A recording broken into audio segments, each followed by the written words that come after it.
right, let's open up our Bibles to the book of 2 Samuel as we find ourselves here in chapter 15 this evening. Now, you remember that we are looking at the life of a man who has decided, he has made choices that he's not going to live his life according to God's plan. He's going to live his life according to his plan. And what ends up happening is that the wheels totally come off of this guy's life. And of course, we're talking about King David. Robert Rowe, he tells us David is a polygamist. He had a very strong sensual desire, which he catered to. As king, he could cater to it with magnificent regal splendor. He had probably at least 10 wives, and as near as we can figure, and unnumbered concubines. Under the law of that day, what the king saw, he took, unless she was married. So David acted like the other kings of the earth and instead of God's king. So here's a guy that refused to submit a certain area of his life to the Lord. And think about the dysfunction that would have been present in the home of David. He had 19 sons from 7 different women. What was it like for those kids growing up in that home?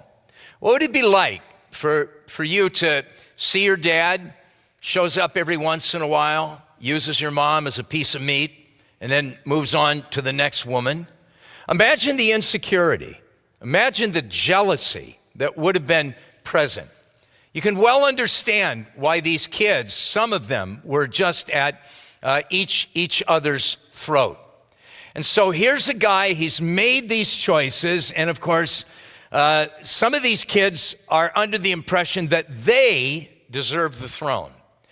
They believe that they should be the next king.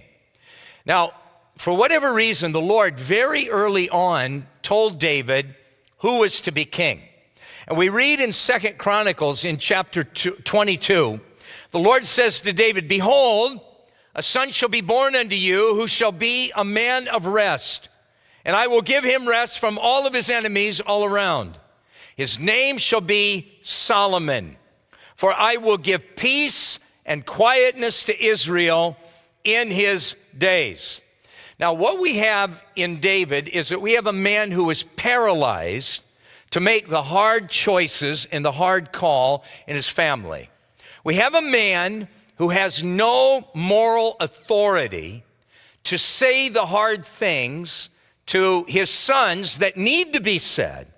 And no doubt this is a guy that is just encumbered with so much guilt and so much condemnation. And you remember that he has this son, Absalom. And Absalom kills his half-brother, for what his half-brother did to Absalom's full sister. And you remember that he spends 3 years with his paternal grandfather, and finally, Joab brings him back to the city of Jerusalem, where he's under house arrest for 2 years. Now, here's a son that the father has not seen for 5 years, and we were told that the father mourns for his son. But the father is never reconciled. You remember we talked about the difference between détente and reconciliation. And what David experienced was détente with his son. Basically, the problems were just swept under the rug. The problems were not dealt with. And the problems aren't going to be dealt with because David is not in a frame of mind where he's going to do the hard thing. He's not going to have the hard conversation. And so his son ends up being essentially incarcerated for 2 years. And then he gets tired of that and he gets rather aggressive with Joab. And eventually he's brought in now to the presence of his father, where his father basically just kisses him. They don't have the hard conversation, and as a result, nothing is going to change. And the longer that Absalom witnesses his father being a do-nothing kind of a guy, as each day passes by, he has less and less respect for his father. You see, incarceration does not change behavior. Behavior is changed when there is a change of heart. I've told you the stories before. I grew up as a little redneck kid, and I was a thief, and I was a good thief at a very early age. When I was about 10 or 11 years old, I'd only been caught one time in my life. And the only reason I got caught is I stole with a couple other guys that were careless, and they got caught, and then they rolled on me and ratted me out. And it was about this time of year, and my stepfather grounded me to my room for the entire summer.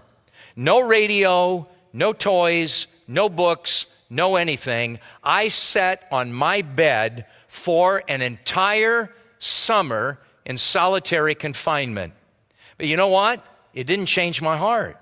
And I went right back to stealing, and I never got caught after that. You see what it takes? It takes a change of heart. It's a change of heart that's going to change the behavior of a man or a woman. And so here is a young man who his heart is just as hard, just as bitter, just as angry with his dad as the first day he became angry. And so now he's going to rebel against his dad. And because David does not have the difficult conversation with his son that he needed to have, this thing is going to blow up big time in David's face. Well, notice in verse 1, now after the kiss, he doesn't encourage his son, he doesn't challenge his son, he doesn't say, now let's talk through what has happened in the family. There's no admission on David's part that David has done anything wrong here. And so after this now, there is a decision on Absalom's part. I have no respect for this loser. I have no respect for this guy. I can't stand to even think about him. And so I'm going to take him out. And so after this, it happened that Absalom provided for himself. Now that's kind of key there. He's a self-made guy. He's providing for himself. Now notice with chariots and horses, and he's got 50 men that runs before him. Now, how full of yourself do you have to be to have 50 guys when you're out in public?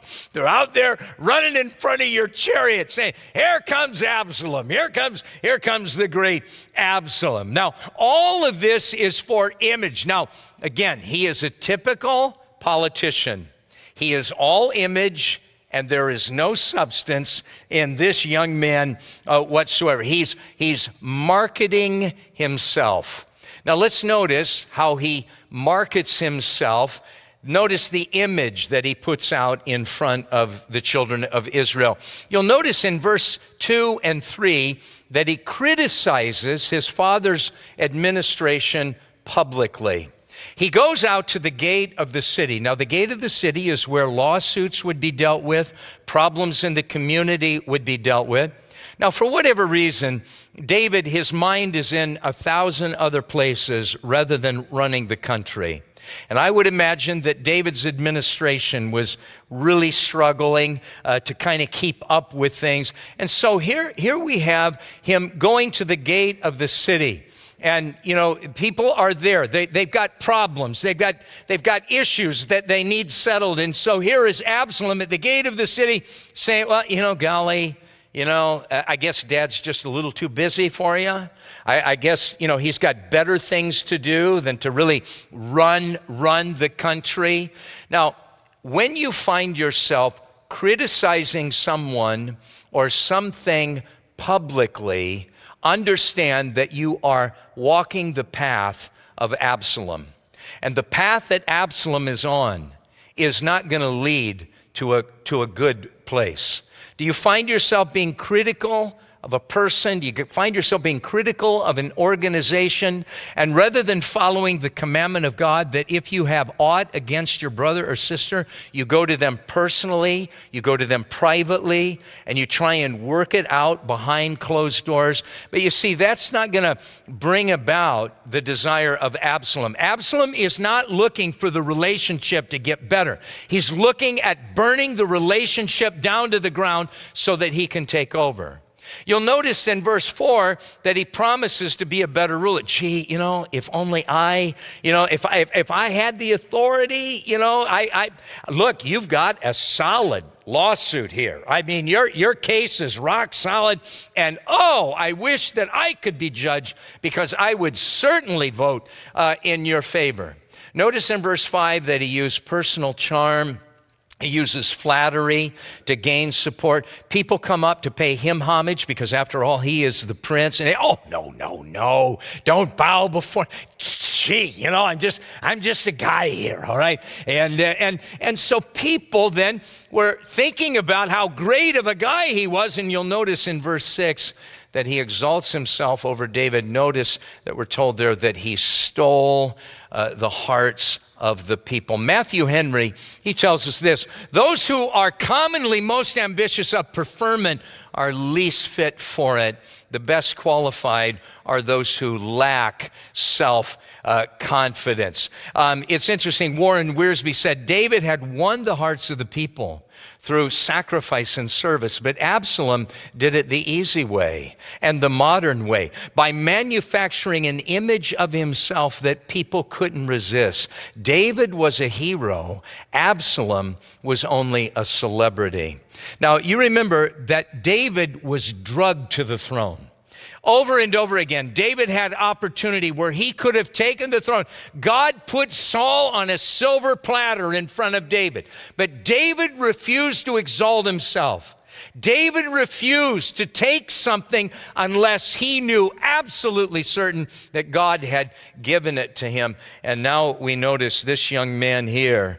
I mean, he is just taking everything that he can get. Absalom provided for himself. Promotion comes from the Lord. Whatever we have has been given to us by God.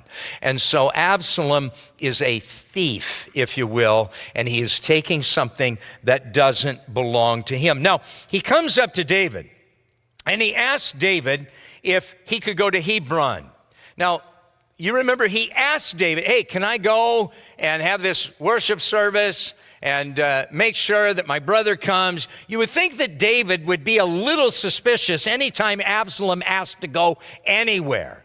But he says to David, I made this vow to God, and I said, God, if you'll get me back to Jerusalem and reunite me with my family, I'm going to pay this vow. So he says to David, can I go to Hebron? Now, why does he want to go to Hebron? I suspect that Hebron had a number of discontented people in it. You remember that Hebron was the original capital of Israel, that David ruled from Hebron for 7 years. Now David then moves the capital from Hebron to Jerusalem. I wonder what that did to the real estate values. I wonder what it did to the housing market, when all of a sudden he moves out of Hebron and moves the whole operation up to Jerusalem. I would imagine that there were still some people that were stinging about this decision. Unhappy people tend to find each other. Unhappy people tend to gravitate towards one another. And so he's no doubt going down there because he knows full well there are people that aren't exactly happy concerning some of the decisions that David had made. Now notice in verse 10 that Absalom sent spies throughout all of the tribes of Israel, saying, as soon as you hear the sound of the trumpet, then you shall say, Absalom reigns in Hebron. And with Absalom went 200 men invited from Jerusalem. Now, these no doubt are big dogs, right? These are no doubt influential guys, guys with influence, guys no doubt with money. But notice they went along innocently. They did not know anything. And then Absalom, he sent for Ahithophel, the Gilonite, and David's counselor from the city of Gilo. And while he was offering sacrifices, and the conspiracy grew strong, and the people with Absalom continued to increase in number. Now, he has these 200 guys there, And these 200 guys, they're kind of in the dark. All they know is that the prince has invited them to some kind of a religious ceremony where he's paying some kind of a vow because God had answered a prayer of his. So they don't say anything. Now, when good men and women don't say anything, it is easy for those who are looking on to assume that they are supporting what they are a part of. Now, over the years, we've had a number of gay and lesbian people attend the church. Some of them have attended the church for a long period of time. And I've reached out, tried to be their friend, tried to understand where they're coming from. I've gone out to dinner with them. I bought them dinner and just trying to show them the love of Christ.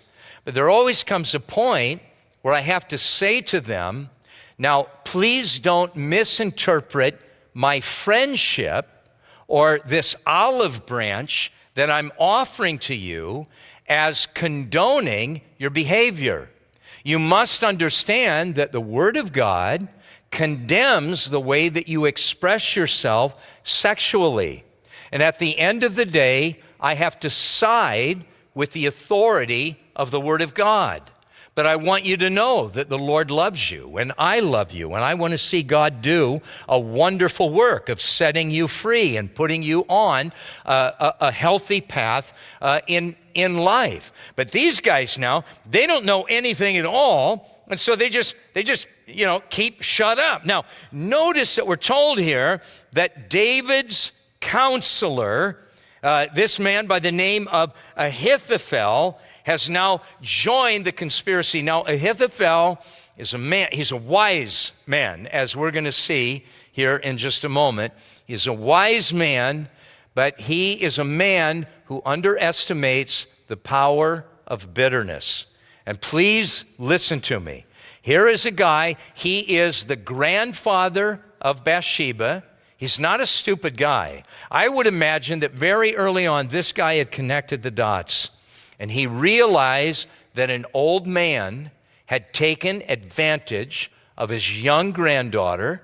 And as a grandfather, you can certainly understand how he would not see his granddaughter making any kind of mistake, or she did not share in the guilt at all. I'm sure that his familiarity with her blinded his understanding, and all of the blame ended up going to David. And this guy became very bitter.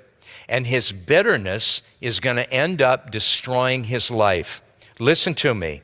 If you have a root of bitterness in you, it will destroy your life. Never underestimate the power of bitterness. This is why, as Paul told the Hebrews, let's make sure that we are always challenging ourselves when there is a root of bitterness that begins to take hold. It has already defiled many, the writer of Hebrews tells us. Now, word reaches David, right? That, hey, this conspiracy now is growing strong. Now, what we have here is that you've got Hebron about 24 miles to the south of Jerusalem. David knows he's got to get everybody out. He does not want to see Jerusalem become a battlefield. And so he's going to make a run for it. So he's getting his wives together. He's getting all of these kids, and you know how hard it is to get kids out of the house when it's time to get going, right? And so time is of the essence. How long is it going to take this madman to travel 24 miles? And so they've got to get out of Dodge. Now, think about what a dark period this had to be for David. Many scholars believe that he wrote Psalm 55. Now, he is going east. He's leaving Jerusalem out of the east. He's going down into the Kidron Valley, and he's going up now to the Mount of Olives. And in Psalm 55, we read in verse 4, "My heart is severely pained within me, and the terrors of death have fallen upon me. Fearfulness and trembling have come upon me.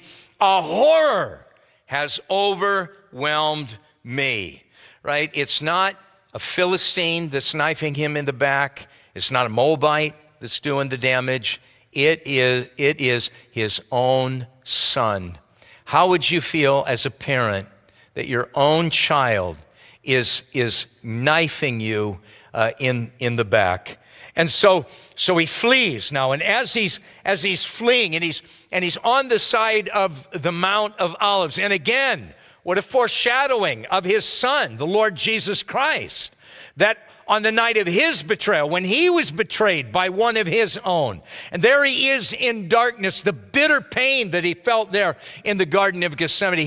Here we've got David being kind of a foreshadowing of all of that. Notice that in verse 18, that all of his servants passed before him, all of the Sherethites and all of the Pelethites and the Gittites, 600 men that had followed him from Gath, they pass before the king. Now, this would be his secret service. Now, he's got the Pelethites, that means destroyers.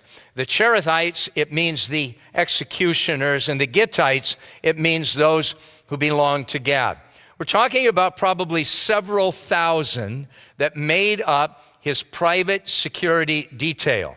Now, this was not an unusual thing for these ancient kings to have foreigners performing the acts of the Secret Service, simply because a foreigner most likely is not going to knock off a king and then declare themselves kings, because the native population, well, we don't want a foreigner over us. So there probably wasn't a whole lot for a foreigner to gain to assassinate these kings. Now, you look at the names, what their names mean.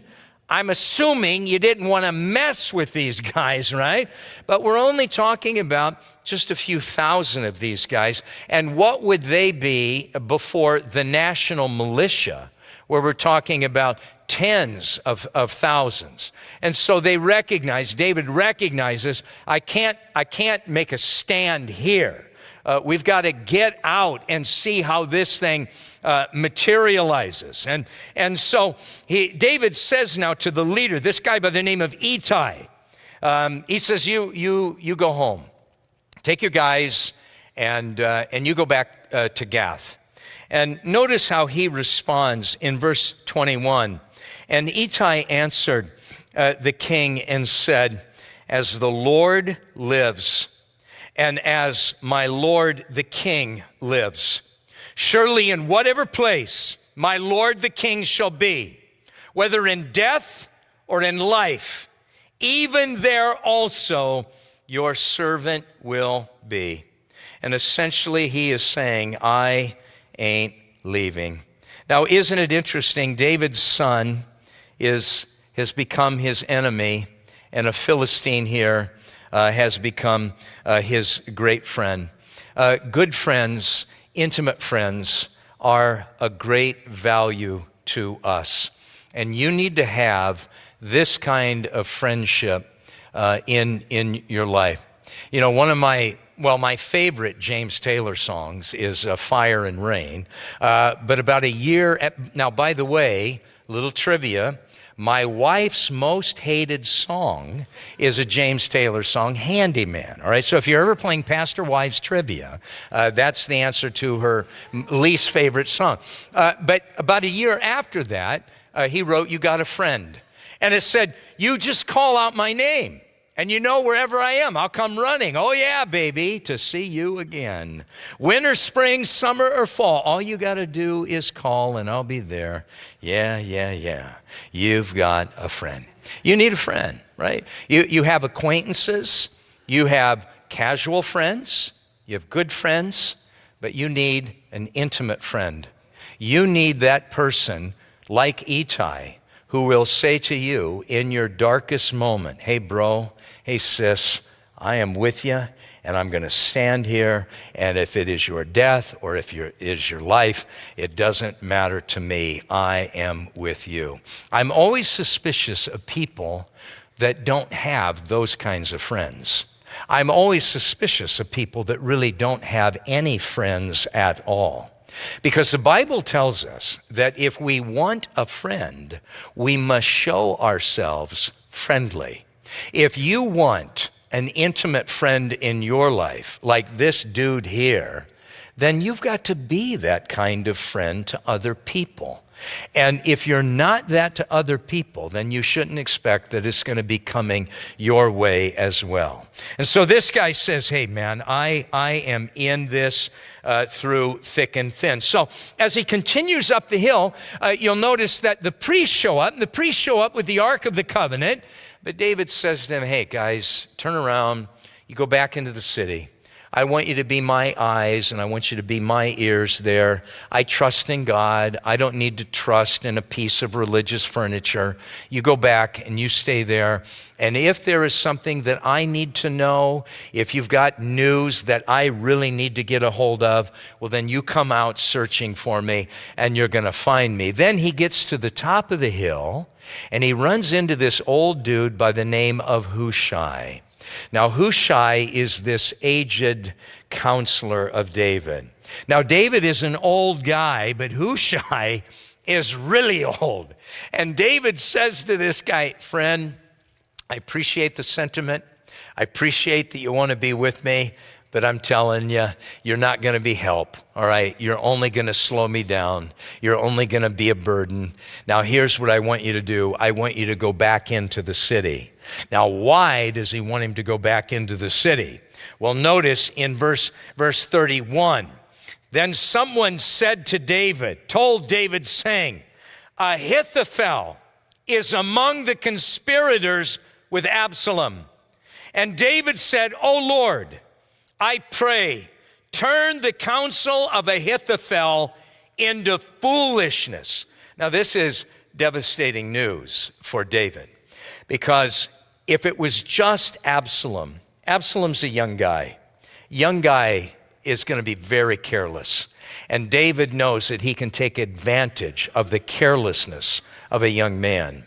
But when you have an aggressive prince who is now being held steady by an old wise counselor of Ahithophel, this could spell trouble for me. Now, we have to understand that Ahithophel was considered the wisest man in Israel. Now, you really have to wonder, how wise could he be if he underestimated bitterness? But we are told in chapter 16, where we're told this, now the advice of Ahithophel, which he gave in those days, was as if one had inquired at the oracle of God. And so was all of the advice that Ahithophel, that the advice of Ahithophel, both with David and with Absalom. When you talk to this guy, it was like you were hearing from the mouth of God. And he gave wisdom to David and gave wisdom to Absalom. This guy is an Old Testament example of the New Testament spiritual gift of the word of wisdom. There is a spiritual gift that God can bless the follower of Christ with, where there is a word, there is a drop of wisdom that is placed in the human heart, where the person supernaturally understands how to apply knowledge. You'll see it in a church where a church knows this and this and this, but oh my goodness, what should we do? And the church prays, and somebody says, well, you know what we could do is that we could do this and that. And the rest of the group looks at it and says, my, what tremendous insight. Wow, why didn't I think of that? That is just great. And the entire church is blessed because in that moment, God had dropped wisdom into a follower of Christ's heart. It doesn't mean that, you're smart all the time, but it means in those moments, there's that drop of wisdom that makes it into your heart. Now here is this man in the Old Testament where he's operating in this gift. When Paul talks about the gifts of the Spirit, I find this intriguing.